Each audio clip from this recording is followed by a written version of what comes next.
This is a filmmaker who has managed, time and again, to make the most seemingly impersonal projects like superhero epics and deep space mindbenders feel deeply personal.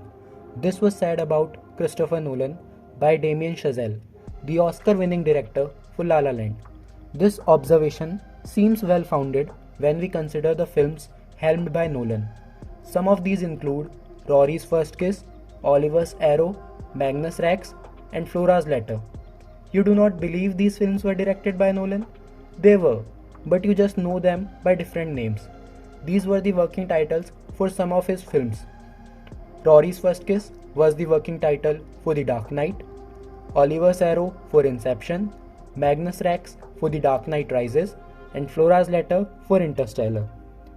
Rory, Oliver, Magnus, and Flora are the names of Nolan's children. Now let us turn our gaze to Nolan's life. Though he has crafted numerous cinematic masterpieces, what could be more fitting than beginning this exploration with his highest rated film on IMDb and probably the best comic book film ever made. The Dark Knight. Nolan initially had no intention of making a Batman sequel, as he had never ventured into sequels before. However, Warner Brothers was adamant in their request. This sequel would go on to become the first major feature film to be partially shot with an IMAX camera. On IMAX, Nolan said, "Anybody who sees an original negative print of a film shot in IMAX is looking at the best image quality available to filmmakers today. As long as any new technology is required to measure up to that, I think film has to remain the future." The casting of Heath Ledger as Batman's iconic adversary, the Joker, sparked significant skepticism among both audiences and critics. To address this, The Dark Knight was promoted through a groundbreaking interactive viral campaign designed in part to challenge the doubt surrounding Ledger's suitability for the role. Tragically, Ledger passed away from an accidental prescription drug overdose in January 2008, even before the release of the movie, which only heightened public and media curiosity about his portrayal. Ultimately, The Dark Knight became the first of Nolan's films to cross the $1 billion mark at the box office. Heath Ledger was posthumously honored with the Academy Award for Best Supporting Actor, yet the film itself failed to secure a nomination for the Academy Award for Best Picture. This omission sparked considerable debate, prompting the Academy of Motion Picture Arts and Sciences to expand the number of Best Picture nominees from 5 to 10. This is also known as the Dark Knight rule. Coming to the filmography of Christopher Nolan, he has directed a total of 12 feature films till now, with Following being his first film and Oppenheimer being the latest of his full-length feature films. He has also directed 4 short films and has also been credited as the producer for the Snyderverse of DC Cinematic Universe and a couple of other movies. He also supervised a 70mm print of 2001 A Space Odyssey, one of his favorite films, in 2018, which was made from the original camera negative. Nolan is highly beloved by his fans and his movies are also highly critically acclaimed. Memento, The Dark Knight and Inception featured in BBC's 100 Greatest Films of the 21st Century. This list was released in 2016. Movies like Dunkirk and Oppenheimer were not even released yet. Nolan has 8 movies in the IMDb's list of top 250 movies of all time, which is the most for any director. Nolan was appointed Commander of the Order of British Empire in 2019 and he received knighthood in 2024. Talking about the correlation between movies and box office success, Nolan said that most of the movies that have really inspired me were box office failures. Blade Runner, The Man Who Would Be King, terrific movies, but there's no correlation between my favorite movies and box office success. Fortunately for Nolan, the ambitious projects that he undertook were also highly successful on the box office. His 12 films in total grossed $6 billion, which is 7th highest for any director. Christopher Nolan is a British-American filmmaker born on 30th July 1970 in London, England. From a young age, he was deeply influenced by the works of Ridley Scott, 2001 A Space Odyssey, and Star Wars. His early passion for filmmaking led him to borrow his father's Super 8 camera, with which he shot short films using his action figures. Among these early works was a stop motion animation homage to Star Wars, which was titled Space Wars. He also casted his younger brother Jonathan and creatively fashioned sets using clay, floor, egg boxes, and toilet rolls. Nolan later pursued a degree in English literature at University College London, guided by his father's advice to gain a broader perspective. UCL's robust filmmaking facilities also made Nolan to choose this as his college. While at University College London, Nolan met his future wife Emma Thomas. He became the president of UCL's Film Society, where he, with the help of Emma Thomas, screened feature films in 35mm during the academic year. The revenue generated from these screenings was then used to fund the production of 16mm films over the summer. Nolan graduated from UCL in 1993. His first short film was created in 1989 with the help of Rocco Bellic. It was 4 minutes long. Its description reads, "Suffering of a young man while he had nightmare about spiders and demons." It only aired once on television. His second short film, Larceny, was created in 1996. It was 8 minutes long and its description reads, "A man who likes to pickpocket people gets chased through the woods by the people he's trying to steal from." His third short film was 3 minutes long, Doodlebug, created in 1997. It was a psychological thriller featuring Jeremy Theobald, who also featured in his first full-length feature film, Following. Its description reads, "In his squalid apartment, a man tries to squash with his shoe an insect of some kind that is moving around the room." All these three short films cannot be legally streamed now because of the copyright claims by Syncope. In 2001, Nolan and Emma founded their production company Syncope Inc. True to their close-knit approach, the company employs only 2 additional people except Nolan and Emma. The company's logo features a maze with the name Syncope woven into the design. Nolan's interest in mazes is also apparent from his comment, "I always find myself gravitating to the analogy of a maze. Think of film noir, and if you picture the story as a maze, you don't want to be hanging above the maze watching the characters make the wrong choices because it's frustrating. You actually want to be in the maze with them, making the turns at their side. That keeps it more exciting. I quite like to be in that maze." Syncope has been since involved in the production of all movies directed by Nolan, starting from Batman Begins. Following the critical panning and box office disappointment of Batman and Robin in 1997, Warner Bros. Scrapped future Batman projects, including Joel Schumacher's envisioned Batman Unchained. Between 1998 and 2003, various filmmakers worked with Warner Bros. To reboot the franchise. After the studio turned down a Batman origin story pitched by Joss Whedon in December 2002, they turned to Christopher Nolan in January 2003 to helm a new film. Nolan and David Goyer commenced development on the project in early 2003. Regarding Batman Begins, Nolan said that humanity and realism would be the basis of the origin movie, and that the world of Batman is of a grounded reality. It will be a recognizable contemporary reality against which an extraordinary heroic figure arises. The movie featured Christian Bale, Michael Caine, Liam Neeson, and Gary Oldman among others, and served as a Batman origin story for Nolan's trilogy. The movie amassed $373 million in return of the $150 million invested. After the first 2 parts of the trilogy, Nolan agreed to direct The Dark Knight Rises after some initial hesitation. He wanted the story for the third installment to be compelling enough to keep him emotionally invested throughout the filmmaking process. He reasoned, "On a more superficial level, I have to ask the question, how many good third movies in a franchise can people name? Nolan decided not to recast the Joker out of respect for Heath Ledger. Although the studio wanted him to include the Riddler, a character similar to the Joker in the film, Nolan chose to feature Bane instead. The Dark Knight Rises was released on 20th July 2012. On the same day, Nolan had to issue a statement.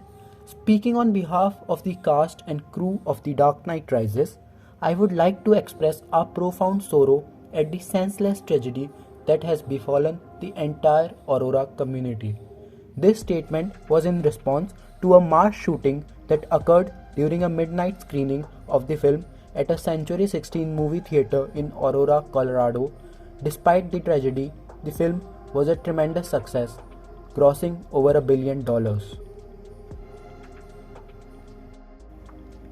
Meanwhile, Jonathan Nolan was working on Interstellar, a project he began in 2007 with Kip Thorne as a scientific consultant, ensuring its remarkable scientific accuracy. Quentin Tarantino praised the film, noting, "It's been a while since somebody has come out with such a big vision to things. Even the elements, the fact that dust is everywhere and they are living in this dust bowl that is just completely enveloping this area of the world. That's almost something you expect from Tarkovsky or Malick, not a science fiction adventure movie." The film, starring Matthew McConaughey, Jessica Chastain, Anne Hathaway, among others, grossed over $700 million US. Originally intended to be directed by Steven Spielberg, the project had to find a new director when Spielberg's company DreamWorks moved from Paramount to Disney. Jonathan suggested the name of his brother to fill in, and was accepted. A few years later, Nolan sought guidance from Steven Spielberg before directing his war thriller Dunkirk. Spielberg advised him to maintain the vividness of his imagination, akin to his approach in Saving Private Ryan. Dunkirk marked Nolan's first Best Director nomination at the Oscars.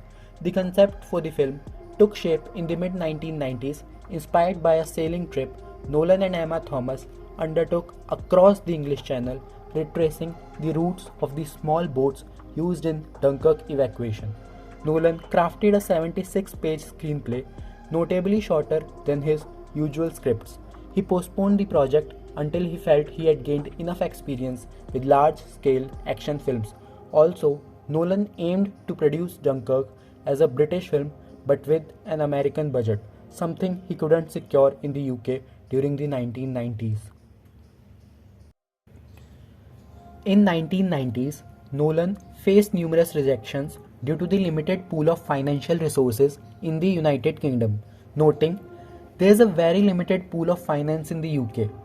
To be honest, it's a very clubby kind of place.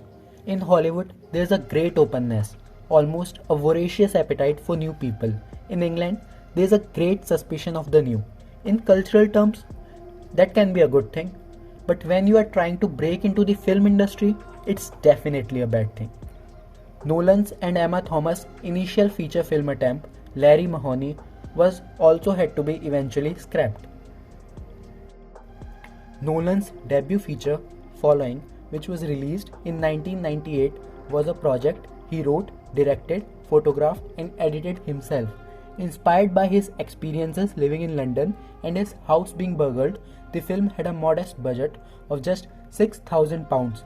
To conserve film stock, each scene was extensively rehearsed and shooting took place only on weekends over the span of a year as the crew had full-time jobs. Nolan often filmed using available light, partly due to the decision to use 16mm black and white film, which eliminated the need to match light color. Locations were primarily the homes of friends and family. He employed non-linear storytelling from the outset of his career.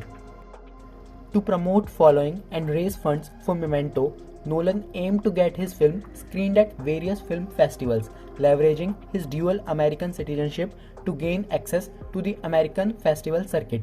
His strategy was to showcase his work at festivals and attract interest from industry professionals. Nolan's second film, Memento, was based on an idea initially conceived by his brother Jonathan. Initially rejected by various studios, it was eventually produced by New Market Films with a budget of 4.5 million US dollars, and it went on to earn 40 million US dollars, marking Nolan's breakthrough in the film industry. The film's innovative, non-linear narrative is presented through two interwoven sequences, one in black and white, shown chronologically, and the other in color, shown in reverse order. These sequences converge at the film's climax, creating a cohesive and complete narrative. Memento is also praised for its realistic portrayal of anterograde amnesia. Many believe that the film's reverse storytelling technique was expanded upon 2 decades later in Nolan's film Tenet, albeit with a sophisticated sci-fi twist. Released in 2020, Tenet received mixed reviews, dividing critics. While some praised its originality and grand sense of spectacle, others criticized the sound mixing and found the plot overly complicated. Nolan had been developing the ideas behind Tenet for 20 years and deliberately avoided watching any spy films during its creation, relying instead on his memories to shape the film. Released during the COVID-19 pandemic, Tenet grossed 365 million US dollars, which may be considered below Nolan's usual box office standards. Despite this, the film gradually developed a dedicated fan base, though many felt it was overly ambitious and convoluted for its own good. Interestingly, the most atypical film in Nolan's career came in 2002, which stands out as the most non-Nolanesque film in his body of work, Insomnia. Steven Soderbergh recommended Christopher Nolan to Warner Brothers for the remake of the 1997 Norwegian film Insomnia, despite the studio's initial preference for a more seasoned director. Eventually, the studio agreed, recognizing Nolan's rising reputation after the success of Memento. This allowed him to secure seasoned actors like Al Pacino and Robin Williams for the project. Like Memento, Insomnia also centered around a medical condition.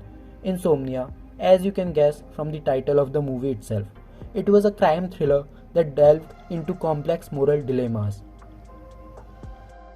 After Insomnia, Nolan wrote a screenplay for a Howard Hughes biopic, but it never materialized as Martin Scorsese was already working on The Aviator. Reflecting on his writing process for Oppenheimer, Nolan shared with the New York Times, "I wrote the Oppenheimer script relatively quickly once I started writing, but I had a lot worked out beforehand. Many years ago, I had written a script about the life of Howard Hughes that never got made because I wrote it right as Scorsese was making his own film.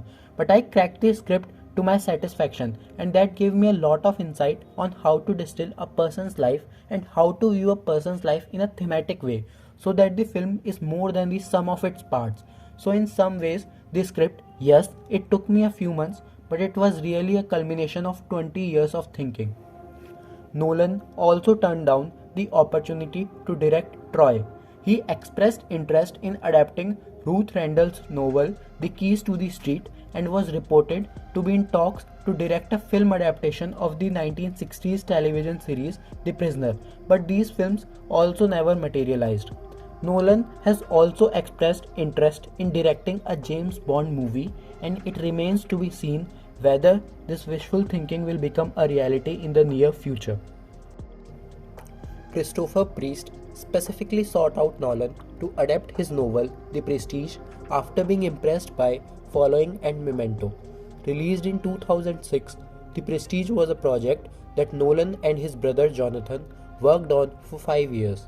Despite a negative box office prognosis, the film did good enough numbers on the box office.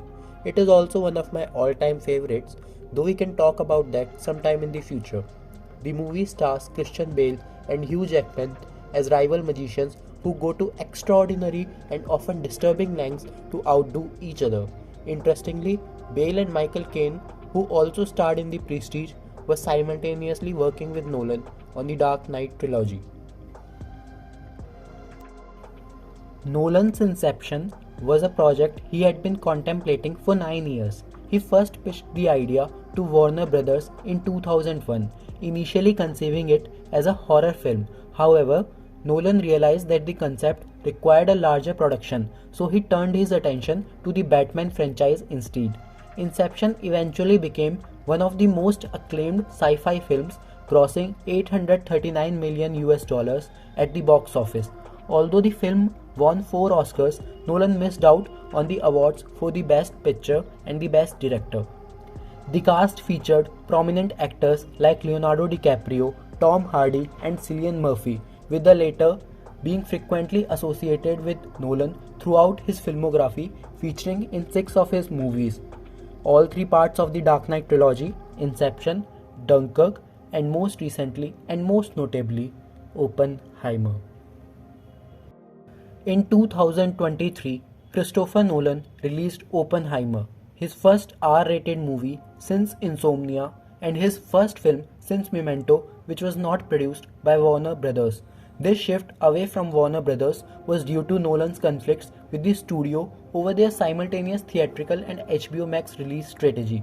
In interviews, Nolan emphasized his commitment to making films exclusively for theatrical release, stating that he has no intention of working with Netflix. He criticized Netflix's distribution model as mindless for bypassing the traditional 3-month theatrical window, which he considers an excellent model that shouldn't be altered. For Oppenheimer, Nolan worked with cinematographer Hoyte van Hoytema, who used a combination of IMAX 65mm and 65mm large format film. Nolan, known for his preference for shooting on film stock over digital, has been a vocal advocate against studios phasing out film in favor of digital formats. Nolan's partnership with Universal Studios for Oppenheimer came with specific conditions: a production budget of $100 million, an equal marketing budget, an exclusive theatrical window of 90 to 120 days, 20% of film's first dollar gross, and a 3-week period before and after the film's release during which Universal could not release another new film. For the atomic bomb testing scene, Nolan relied on practical effects instead of CGI, stating, "However sophisticated your computer-generated imagery is, if it's been created from no physical elements and you haven't shot anything, it's going to feel like animation." Oppenheimer was also the first film to include black and white scenes shot with an IMAX camera. The film went on to win 7 Oscars, including Best Picture and Best Director, marking the culmination of Nolan's long quest for an Academy Award. In a way, Oppenheimer for Nolan was what The Revenant was for Leonardo DiCaprio, a long-awaited and well-deserved recognition.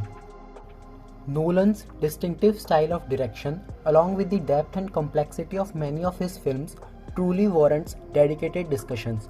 Each of his work offers layers of intricacies that deserve to be explored in separate videos, which I hope to create in the future. Some critics argue that Nolan becomes so engrossed in exploring themes and ideas that he occasionally strays from the essence of what his films are meant to be. They suggest that his actors are so skilled that they manage to obscure any weaknesses in the writing. While there might be some truth to this for certain characters, I believe there exists a diverse spectrum of directors, each intent on conveying unique narratives through their work. We are privileged to witness the character-driven brilliance of Scorsese, the dialogue-rich tapestries of Tarantino, and the theme and screenplay-centric artistry of Nolan, all in the same era. It is inevitable that if you attempt to fit too many beans in a single jar, some will spill. Yet, Nolan epitomizes what many filmmakers strive to attain: a surefire box office triumph without sacrificing his artistic vision. He stands as the torchbearer of modern poetic commercial cinema, and I, like all of you, eagerly await the next masterpiece he serves. Thank you for watching this video. Please give your feedback in the comment section and subscribe to my channel if you liked the content.